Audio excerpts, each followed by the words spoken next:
नमस्कार, world Punjabi TV देख रहे हैं आप। मैं हूं आपके साथ वर्षा पंवर, लेकर हाजिर हूं बुलेटिन म्हारा हरियाणा। सबसे पहले नजर डालेंगे आज की हेडलाइंस पर।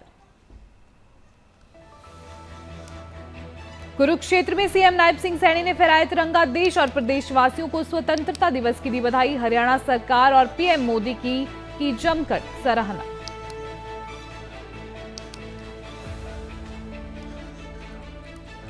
राज्य मंत्री डॉक्टर अभय सिंह यादव ने फहराया तिरंगा। फरीदाबाद के सेक्टर 12 परेड ग्राउंड पर समारोह का आयोजन। पुलिस टुकड़ी का एसीपी अमन ने किया नेतृत्व।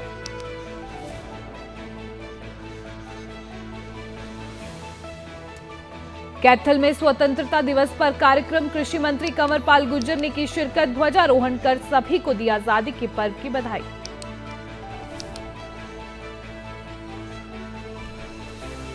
देश भर में स्वतंत्रता दिवस की धूम। हरियाणा के पूर्व गृह मंत्री अनिल विज ने अंबाला कैंट सुभाष पार्क में फहराया तिरंगा। इससे पहले उन्होंने नेताजी सुभाष चंद्र बोस को किया नमन।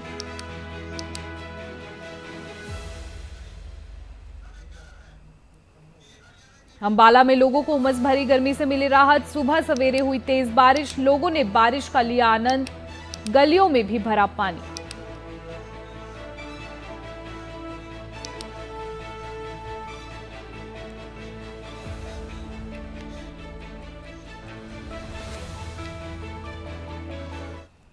हेडलाइंस के बाद अब खबरें विस्तार से। आज का दिन पूरा देश आजादी के जश्न में डूबा हुआ है। कुरुक्षेत्र में राज्य स्तरीय कार्यक्रम का आयोजन किया गया, जिसमें सीएम नायब सिंह सैनी मुख्य अतिथि के तौर पर पहुंचे। नायब सैनी ने तिरंगा फहराने की रस्म अदा की। उन्होंने सभी देश और प्रदेश वासियों को स्वतंत्रता दिवस की बधाई एवं शुभकामनाएं दी। हरियाणा के मुख्यमंत्री नायब सिंह सैनी ने कहा, मैं आपको 78वें स्वतंत्रता दिवस की बधाई देता हूं। आजादी का ये पर्व जन जन का पर्व है, हर भारतवासी के लिए गौरव का दिन है। आज का दिन महान बलिदान देने वाले वीरों का दिन है। मैं सभी वीरों को श्रद्धांजलि देता हूं। आपको बता दें कि कुरुक्षेत्र में राज्य स्तरीय कार्यक्रम का आयोजन किया गया था, जिसमें सीएम नायब सिंह सैनी मुख्य अतिथि के तौर पर पहुंचे। पूरे देश के लिए निष्काम भाव से राष्ट्र की सेवा करने का संदेश पूरे प्रदेश में जाना चाहिए। हम सब के लिए यह गर्व की बात है कि स्वतंत्रता आंदोलन में हरियाणा वासियों ने अग्रणी भूमिका निभाई थी। सन 1857 की क्रांति तो अंबाला छावनी से शुरू हुई थी। नई पीढ़ियों को प्रेरित करने के लिए अंबाला छावनी में आज 538 करोड़ रुपए की लागत से स्वतंत्रता संग्राम स्मारक का निर्माण अंतिम चरण में है। आजादी के बाद भी हरियाणा के वीरों ने देश की सीमाओं की सुरक्षा में भी अनेक बलिदान दिए हैं। हमारे सैनिकों ने 1962, 1965, 1971 के विदेशी आक्रमणों व ऑपरेशन कारगिल युद्ध के दौरान वीरता की अद्भुत मिसाल पेश की थी। हमारा परम कर्तव्य है कि हम मातृभूमि के लिए जान न्यौछावर करने वाले शहीदों के परिवारों, उनके आश्रितों का संबल बने। इसलिए हरियाणा सरकार ने गत जुलाई माह से स्वतंत्रता सेनानियों व उनकी विधवाओं की पेंशन बढ़ाकर 40,000 रुपए मासिक पेंशन की है। हमने युद्ध में शहीद सैनिकों के परिवारों के लिए अनुग्रह राशि बढ़ाकर 50 लाख रुपए की है। वीर गति को प्राप्त होने वाले हरियाणा के शहीदों के 415 आश्रितों को सरकारी नौकरी दी है। हमने अग्निवीरों को हरियाणा सरकार की सीधी भर्ती में 10% आरक्षण देने का निर्णय भी लिया है। भाइयों बहनों, माननीय प्रधानमंत्री श्री नरेंद्र मोदी जी ने अभी 1 जुलाई 2024 को ही हमें अंग्रेजों के समय से चले आ रहे गुलामी के प्रतीक 3 कानूनों से आजादी दिलवाई है। ये तीनों कानून अंग्रेजी शासन को मजबूत करने और उनकी रक्षा के लिए बनाए गए थे। भारतीय न्याय संहिता, भारतीय नागरिक सुरक्षा संहिता और भारतीय साक्ष्य अधिनियम लागू होने से लोगों को जल्द न्याय मिलने और कोर्ट कचहरी के चक्कर काटने से मुक्ति मिलनी शुरू हो गई है। इससे पहले भी माननीय प्रधानमंत्री जी ने देश हित में कई ऐतिहासिक निर्णय लिए हैं। जम्मू एवं कश्मीर अनुच्छेद 370 व 35A को हटाकर उन्होंने कश्मीर से कन्याकुमारी तक अखंड भारत का राष्ट्रीय सपना साकार किया है। माननीय प्रधानमंत्री जी ने देश के बंटवारे को 20वीं शताब्दी की सबसे बड़ी त्रासदी बताते हुए उसके पीड़ितों की याद में 14 अगस्त को विभाजन विभीषिका स्मृति दिवस मनाना शुरू किया है। अयोध्या में भगवान श्री राम के भव्य मंदिर की स्थापना करवाकर करोड़ों देशवासियों की आस्था को मजबूती दी है। इनके अलावा सर्जिकल एवं air strike, one rank one pension, नागरिकता संशोधन कानून, 3 तलाक की कुप्रथा से मुक्ति, बेटी बचाओ बेटी पढ़ाओ अभियान आदि अनेक युग परिवर्तनकारी कदम उठाए गए हैं। माननीय प्रधानमंत्री जी के इन साहसिक निर्णयों पर अपनी सहमति की मोहर लगाते हुए देशवासियों ने उन्हें तीसरी बार जन सेवा का दायित्व सौंपा है। ऐसा वर्ष 1962 के बाद पहली बार हुआ है। भाइयों बहनों, माननीय प्रधानमंत्री श्री नरेंद्र मोदी जी के ओजस्वी नेतृत्व में वैभवशाली, गौरवशाली और शक्तिशाली भारत का उदय हुआ है। आज हम अपनी उन्नत प्रौद्योगिकी और प्रतिभा के बल पर न केवल मिसाइलें बना रहे हैं, बल्कि सूर्ययान, चंद्रयान, मंगलयान जैसे मिशन सफलतापूर्वक चला रहे हैं। राज्य मंत्री डॉक्टर अभय सिंह यादव ने फहराया तिरंगा। फरीदाबाद के सेक्टर 12 परेड ग्राउंड पर समारोह का आयोजन किया गया था। पुलिस टुकड़ी का एसीपी अमन ने नेतृत्व किया। मौके पर भारी पुलिस तैनात रहा। आपको बता दें, 78वें स्वतंत्रता दिवस के अवसर पर फरीदाबाद के सेक्टर 19 परेड ग्राउंड पर समारोह का आयोजन किया गया। राज्य मंत्री डॉक्टर अभय सिंह यादव ने इस कार्यक्रम में शिरकत की और तिरंगा फहराया। इस दौरान जो है पुलिस टुकड़ी का एसीपी अमन ने नेतृत्व किया। वहीं मौके पर भारी पुलिस बल तैनात रहा। आपको बता दें, पूरे हरियाणा में जगह जगह कार्यक्रमों का आयोजन किया जा रहा है। ऐसे में फरीदाबाद के सेक्टर 12 परेड ग्राउंड में भी समारोह का आयोजन किया गया, जिसमें राज्य मंत्री डॉक्टर अभय सिंह यादव ने विशेष रूप से शिरकत की और ध्वजारोहण किया।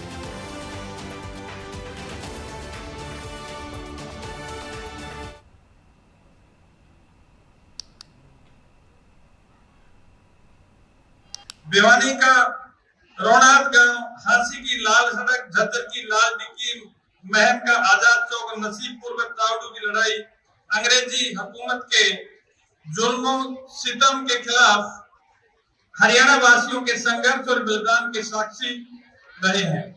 हमें गर्व है कि हरियाणा के वीर सपूतों ने आजादी के बाद भी देश की सीमाओं की सुरक्षा में महत्वपूर्ण भूमिका निभाई है। वहीं कृषि मंत्री कंवरपाल गुर्जर ने कैथल में स्वतंत्रता दिवस पर ध्वजारोहण किया। पूरे हरियाणा में आज कार्यक्रमों का आयोजन किया जा रहा है। ऐसे में कैथल में भी स्वतंत्रता दिवस पर कार्यक्रम का आयोजन किया गया, जिसमें कृषि मंत्री कंवरपाल गुर्जर विशेष रूप से मौजूद रहे। उन्होंने स्वतंत्रता दिवस पर ध्वजारोहण किया और सभी देशवासियों को स्वतंत्रता दिवस पर बधाई और शुभकामनाएं दी। आपको बता दें कि पूरे हरियाणा में आज कार्यक्रमों का आयोजन किया जा रहा है। ऐसे में कैथल में भी स्वतंत्रता दिवस पर कार्यक्रम का आयोजन किया गया, जिसमें विशेष रूप से कृषि मंत्री कंवरपाल गुर्जर विशेष रूप से मौजूद रहे। उन्होंने स्वतंत्रता दिवस पर ध्वजारोहण किया और सभी देशवासियों को इस दिवस की बधाई और शुभकामनाएं दी।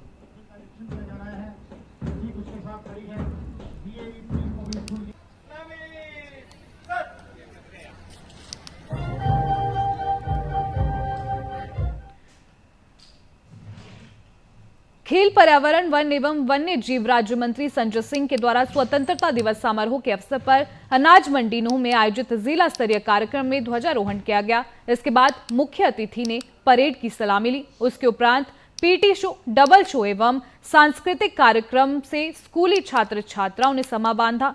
मंत्री संजय सिंह ने संबोधित करते हुए कहा कि आजादी के पावन अवसर पर मैं आप सभी नूहवासियों को हार्दिक बधाई और शुभकामनाएं देता हूं। मैं देश की सीमाओं पर मुश्किल हालातों के बीच मुस्तैद से तैनात वीर जवानों को भी स्वतंत्रता दिवस की विशेष तौर पर बधाई देता हूं। आज हर भारतवासी के लिए खुशी का दिन है। आज हर गली, हर मोहल्ले में तिरंगा है, हर घर, हर दफ्तर में तिरंगा है, हर वाहन, हर हाथ में तिरंगा है। पूरा देश तिरंगे के रंगों में रंगा हुआ है। आपको बता दें, नूंह में जिला स्तरीय कार्यक्रम का आयोजन किया गया, जिसमें राज्य मंत्री संजय सिंह ने विशेष रूप से शिरकत की, वहीं ध्वजारोहण किया, वहीं देशवासियों को इस दिवस की बधाई। DIPRO ऑफिस नूंह से अशोक राठी मुख्यमंत्री मनोहर लाल और नायब सैनिक की टीम ने जो किया है वो अपने आप में एक मिसाल है, क्योंकि मेवात में जो हमारे पानी की जो किसानों की समस्या थी सरकार बनते ही माननीय पूर्व मुख्यमंत्री मनोहर लाल जी ने तुरंत मेवात कैनाल फीडर की जो घोषणा करने का काम किया, और सबसे बड़ी देन हमारे मेवात को जो मुंबई एक्सप्रेस वे से जोड़ने का हमारी केंद्र सरकार ने काम किया। मेवात के लिए बहुत बड़ी ये सौगात रही है, जिसके कारण मैं आज दावे के साथ कह सकता हूँ कि नौ क्षेत्र में भी किसी भी विकास के नौ क्षेत्र कहीं भी कोई पिछड़ा नहीं है। और इन योजनाओं के, इन व्यवस्थाओं के अनुसार आज हमारा जो नूह डिस्ट्रिक्ट हरियाणा के अच्छे डिस्ट्रिक्टों में जो सबसे गरीब कहलाने वाला जिला हुआ करता था, आज नूह भी हरियाणा के हर जिले के बराबर खड़ा हुआ है। मैं इस अवसर पर आप सभी नूह क्षेत्रवासियों को स्वतंत्रता दिवस के अवसर पर बहुत बहुत बधाई देता हूँ, हार्दिक शुभकामनाएं देता हूँ। धन्यवाद। जय हिंद, जय भारत। अंबाला में भी स्वतंत्रता दिवस की धूम देखने को मिली। हरियाणा के पूर्व गृह मंत्री अनिल विज ने अंबाला कैंट सुभाष पार्क में तिरंगा फहराया। इससे पहले उन्होंने नेताजी सुभाष चंद्र बोस को नमन किया। इस मौके पर बरसात होने के बावजूद भारी संख्या में बीजेपी कार्यकर्ता मौजूद रहे। तिरंगा झंडा फहराने के बाद पूर्व गृह मंत्री ने मीडिया से बात करते हुए स्वतंत्रता दिवस की बधाई देने के साथ साथ लोगों को आजादी के बारे में जानकारी दी। आपको बता दें कि अंबाला में भी स्वतंत्रता दिवस की धूम देखने को मिली। हरियाणा के पूर्व गृह मंत्री अनिल विज ने अंबाला कैंट सुभाष पार्क में तिरंगा फहराया। आज इतनी बरसात में भी इतने सारे लोगों का यहाँ पर आकर स्वतंत्रता दिवस मनाना और तिरंगा चढ़ाना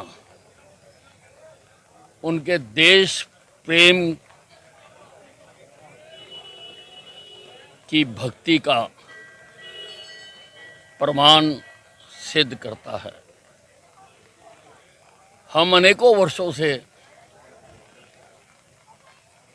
यहाँ पर तिरंगा फहराते आ रहे हैं और आज के दिन हमने क्या खोया क्या पाया और हमारी आगे के लिए क्या दिशा है। आज का जो स्वतंत्रता दिवस है वो 2047 में विकसित भारत के संकल्प के साथ मनाया जा रहा है। करनाल के रहने वाले डॉक्टर रितेश सिन्हा दुनिया के लिए मिसाल बन गए हैं। दिव्यांग होने के बावजूद कई चुनौतियों का सामना कर बड़ी उपलब्धियां हासिल की है। रितेश ने अपने हाथों से मुद्रा बनाकर OMG, लिम्का और इंडिया बुक ऑफ रिकॉर्ड में अपना नाम दर्ज करवाया। इसके साथ ही हजारों बच्चों को कंप्यूटर सिखा चुके हैं। कंप्यूटर की पढ़ाई के जरिए ही नेचुरल पेठी में ओवरनेरी डॉक्टरेट की डिग्री भी हासिल की। आपको बता दें कि सेरेब्रल पाल्सी नामक बीमारी से रितेश ग्रस्त है, लेकिन लोगों के लिए प्रेरणा बने हुए हैं। पैदा होते ही जीवन की चुनौतियों का सामना कर करनाल का रहने वाला रितेश सिन्हा ने वो मुकाम हासिल किया है जिसे पाने के लिए एक आम युवा सोच भी नहीं सकते। लेकिन ये मुकाम पाने के लिए उन्होंने बड़ी से बड़ी चुनौतियों का सामना किया। कड़ी मेहनत के बल पर देश ही नहीं पूरे विश्व में पहचान बनाई, जिस पर आज करनाल ही क्या पूरे देश को गर्व है। जी, मेरा नाम डॉक्टर रितेश सिन्हा है। मेरे को भी OMG बुक से अवार्ड मिला है। मेरे 36 साल के काम करने पे मैंने जो मुद्रा पे काम किया है, मैंने नई हस्त मुद्रा बनाई है जिसका नाम रितेश मुद्रा है, और पेंसिल होने टेक्निक बनाई है जिससे स्पर्शिति कम होती है, और मैंने एक्सेसिबल क्लोथिंग बनाया है जिससे कि कोई भी डिसेबल आदमी आराम से अपने कपड़े पहन सकता है। बहुत साल प्रयास किया और अपनी कंडीशन को इम्प्रूव करने के लिए, और खुद से ही ढूंढा, क्योंकि कोई डॉक्टर या कोई भी थेरेपिस्ट तो कुछ नहीं बता रहा था। तो जो हम लोग पेरेंट्स जो एक्सरसाइजेस करते थे, पर उन्होंने कुछ पढ़ते पढ़ते कभी उनको मुद्रा के बारे में पता चला। तो मुद्रा से ये पता चला कि हमारे हाथों में बहुत सारी नर्व एंडिंग्स होती हैं, और इस नर्व एंडिंग से कोई भी बीमारी ठीक होती है अगर हम उसको सही तरीके से होल्ड करें। तो इनकी जो कंडीशन है उसमें बहुत ज़्यादा टाइटनेस होती है, इसको स्पास्टिसिटी बोलते हैं। तो इन्होंने सोचा कि हो सकता है उसमें भी मुझे कुछ रिलीफ मिले। तो खुद से ही मतलब अपने आप से उन्होंने बहुत साल तक एक्सपेरिमेंट करना शुरू किया। चलने में दिक्कत है, जैसे टॉयलेट होल्ड करने में दिक्कत है, उन सब चीज़ों में इनको बहुत ज़्यादा बेनिफिट हुआ। बहुत ही खुशी हो रही है जब एक के बाद एक अवार्ड मिलता है। ये अभी ये अवार्ड मिला है तो खुशी तो बहुत ही ज़्यादा है, उसको शब्दों में नहीं बयां कर सकते। वो आप कैसे देखते हो रितेश जी की मेहनत को? तो रितेश ने तो मेहनत करके वो कुछ नहीं था, उसमें से इस स्टेज पे आया है कि इतने अवार्ड्स मिले हैं, जॉब कर रहे हैं और लोगों को प्रेरणा देते हैं कि आप कैसे आप मेहनत करेंगे, या पेरेंट्स भी उनको अगर उनको ठीक तरह से ट्रेनिंग वगैरह देंगे तो वो कैसे आगे बढ़ सकते। अंबाला में आज सुबह से ही तेज बरसात हो रही है, जिससे सारा जनजीवन अस्त व्यस्त हो गया। तेज बरसात के कारण जहां लोग भीगते हुए नजर आए तो कुछ लोगों को छाता लेकर जाते देखा गया। ज्यादातर लोगों को बरसात में आनंद लेते देखा, खासकर जो लोग सैर करने के लिए आए हुए हैं उन्होंने भी इस बरसात का आनंद उठाया। जहां एक तरफ अंबाला में बारिश हो रही है, वहीं दूसरी ओर जो है जल भराव के कारण भी लोगों को परेशानियों का सामना करना पड़ा। आपको बता दें कि सावन माह खत्म होने वाला है। 19 अगस्त को रक्षाबंधन के साथ ही सावन माह खत्म हो जाएगा, लेकिन लोगों को इस बार सावन माह में रिमझिम से ज्यादा बारिश देखने को नहीं मिली। लेकिन जाते जाते सावन में जो है लगातार बारिश हो रही है, ऐसे में लोग बारिश का आनंद उठाते भी नजर आए। लेकिन दूसरी तरफ जो है लोगों को जल भराव की समस्या का सामना करना पड़ा। तो वैसे तो आज बारिश काफ़ी ज़्यादा है, लेकिन मौसम अच्छा है। मतलब सैर करने के लिए मैं रेगुलर आता हूँ यहाँ पे पार्क में, तो पानी काफ़ी भरा हुआ है पार्क में और सड़कों पे भी, लेकिन सैर करने का भी इतना मज़ा है। और इस मौसम में है ना, मंदिर आने का भी अपना मज़ा है। पार्क के अंदर जो मंदिर बना हुआ है तो पूरा एंजॉय कर रहे हैं, थोड़ा मज़ा आ रहा है। और आज बरसात का पूरा आनंद ले रहे हैं। मौसम का ठंडक मौसम हो रहा है, बरसात का भी आनंद है। अब सावन जा रहा है, जबते जबते जो है अपनी जटा दिखा गया हमें जी, मजा आ रहा है। बरसात के चलते पुन्हाना उपमंडल का मामलिका गांव टापू में तब्दील हो गया। जल भराव होने की वजह से फसलों के खराब होने की चिंता किसानों को सताने लगी है। आपको बता दें कि मौसम विभाग ने अगले कई दिन तक बरसात की संभावना जताई है। इससे मामलिका गांव में बाढ़ जैसे हालात पैदा हो गए हैं। भारी बारिश के कारण पानी घरों में घुस रहा है, जिसने ग्रामीणों की टेंशन बढ़ा दी है। ग्रामीण इस पानी को निकलवाने के लिए अपने ग्राम पंचायत से संसाधन जुटा रहे हैं, लेकिन जितना पानी निकलता है उतना ही बरसात से पानी फिर भर जाता है। चंद दिन पहले तक जो किसान बरसात की दुआ कर रहा था, वही किसान अब इस बारिश से पूरी तरह से तंग आ चुका है। ग्रामीणों ने प्रशासन व सरकार से मदद की गुहार लगाई है।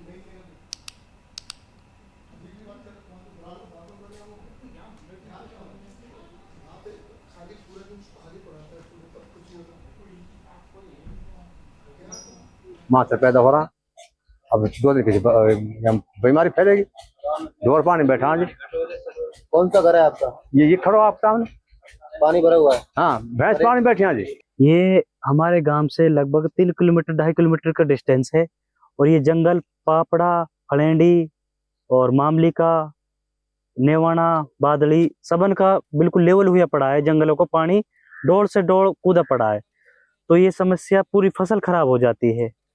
और काफी टाइम से ये मैं देख रहा हूँ, इसको 4, 5, 6 साल से लगभग ये जंगल फुल भर जाता है और इसमें फसल खराब हो जाती है। तो मैं सरकार से विनती करता हूँ इस जंगल के लिए निकासी के लिए नाला बनाया जाए जी। अब ये बरसात का पानी फिलहाल पूरा जंगल जो हमारा है, ये बरसात से अब कवरफुल हो गया। भर तो ये हर साल जावे पानी, लेकिन अब ज्यादा बारिश हुई उस वजह से जी ज्यादा पानी आ गया। इसमें हमारी जो सारी फसल है, चाहे ईख हो, चाहे ज्वार हो, चाहे बाजरा हो, चाहे खेती बाड़ी की कोई भी सब्जी वगैरह, सारी खत्म हो चुकी है जी, इतना ज्यादा पानी है।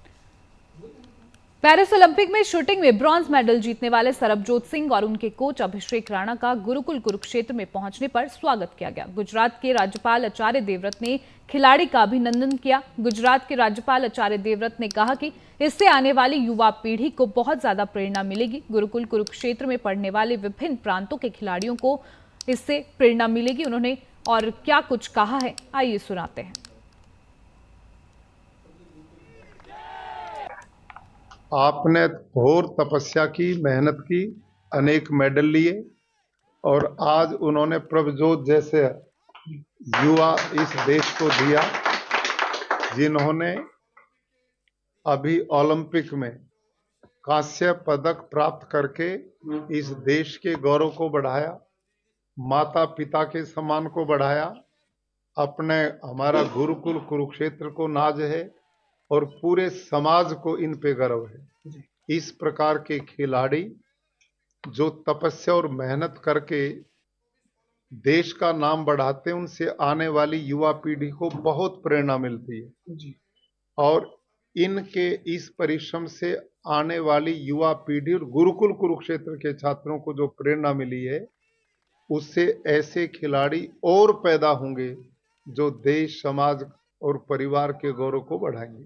आचार्य सर्वजोत से बात कर रहा था अभी मैं, इन्होंने कहा अभिषेक, और हमने इसलिए आमंत्रित किया कि प्रभजोत से भी और अभिषेक राणा से भी हमारे बच्चों का परिचय होगा जी, और उनमें वो गर्व का भाव पैदा होगा।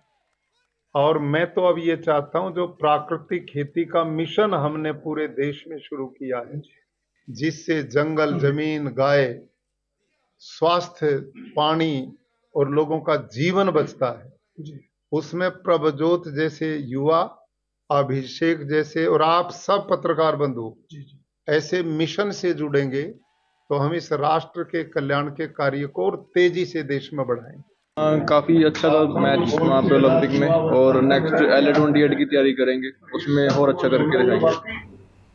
हरियाणा में एनएचएम कर्मचारियों की अनिश्चितकालीन हड़ताल व धरना प्रदर्शन लगातार जारी है। प्रदेश भर में अपनी मांगों को लेकर धरना प्रदर्शन कर रहे एनएचएम कर्मचारियों ने मुंडन करवाकर लिखा कि एनएचएम को पक्का करो, तो वहीं कोरोना योद्धाओं ने पीपी किट पहनकर अपनी मांग लिखे हुए पर्चे बांटकर भीख मांगी। एनएचएम कर्मचारियों की हड़ताल के कारण स्वास्थ्य सेवाएं लगातार बिगड़ रही है। कर्मचारियों का कहना है कि जब तक उनकी मांग पूरी नहीं होती है, तब तक वो हड़ताल जारी रखेंगे। आपको बता दें कि प्रदेश भर में एनएचएम कर्मचारियों की हड़ताल लगातार जारी है।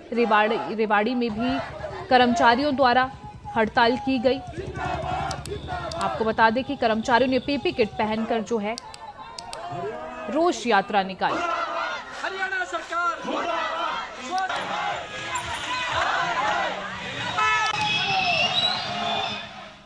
वहीं पिछले करीब 5 महीने से अनिश्चितकालीन हड़ताल पर बैठे नूंह जिले के 9 गांव के किसानों ने अल्टीमेटम के मुताबिक धरना स्थल से HSIIDC के कार्यालय की तरफ हजारों की संख्या में रुख किया और कार्यालय के बाहर धरने पर बैठ गए। पहले से ही तय अल्टीमेटम को देखते हुए पुलिस ने सुरक्षा के पुख्ता इंतजाम किए थे। किसानों के विरोध को देखते हुए विशाल कुमार SDM घटनास्थल पर पहुंचे और कई घंटों की बातचीत के बाद यह तय हुआ कि आगामी 23 अगस्त को मुख्यमंत्री नायब सिंह सैनी के साथ किसानों के प्रतिनिधि मंडल की मुलाकात कराई जाएगी। आपको बता दें कि मेवात में मुआवजे को लेकर किसानों ने हड़ताल की। 9 गांव की 1600 एकड़ भूमि में IMT सोहना को हो रही विकसित किसानों को वहीं किसानों ने जो है 23 अगस्त को CM के साथ बैठक करने की जो है मांग की है। देखिए, ये लोग पिछले कुछ समय से धरना दे रहे हैं और मैं 2 बार पहले भी इनके बीच में आ चुका हूँ, DSP साहब भी, और हमने इनसे पहले भी बातचीत की है। पहले भी हमारी सारी बातचीत सकारात्मक रही है। इनकी कुछ 10 के करीब मांगे हैं और कुछ वर्क से रिलेटेड हैं, कुछ ITI में एडमिशन्स की बात है, कुछ स्किल अपग्रेडेशन की बात है, कुछ लोकल लोगों को एम्प्लॉयमेंट देने की बात है। कुछ ऐसी मांगे हैं जो कि HSIDC के लोकल लेवल पर भी की जानी है। तो उन सब पे जो भी हमने 2 पहले की मीटिंग्स में इनसे वायदा किया था, उन पे हमने काफी पे कार्य करवाया है। उनके एस्टिमेट्स भी बने हैं, कुछ वर्क्स भी मौके पर शुरू करवाए गए हैं HSIDC डिपार्टमेंट द्वारा। सबर का घड़ा है जो अब भर चुका है। 29 फरवरी से धरना प्रदर्शन हमारा चल रहा है और गांधीवादी तरीके से हमारा धरना प्रदर्शन चल रहा है। बीच में माननीय SDM साहब ने 5 हफ्ते का टाइम मांगा था। जब वो टाइम भी उनका पूरा हो गया तो फिर हमने दोबारा पंचायत करके आज जो निर्णय लिया था वो IMT का काम बंद करने का निर्णय लिया था। आपने देखा भी था कि कितने हजारों की तादाद में लोग, हजारों की तादाद में महिलाएं तकरीबन 1.5 किलोमीटर पैदल चल के यहाँ HSIDC के ऑफिस पर आई थी और इरादा यही था कि आज काम को बंद कर दिया जाए। लेकिन माननीय SDM साहब ने सकारात्मक बहुत सोच करके, बहुत ज़्यादा अच्छी पॉजिटिव बातें हमारे हक में करके वो जो 23 तारीख तक का जो टाइम लिया है, हम 23 तारीख तक का वेट करेंगे। अगर 23 तारीख तक पॉजिटिव मामला हमारा हो जाता है तो ठीक है, वरना फिर हमारा तंबू इस HSIDC के ऑफिस में ही लगेगा। इस बुलेटिन में इतना ही। मुझे दीजिए आज्ञा। नमस्कार।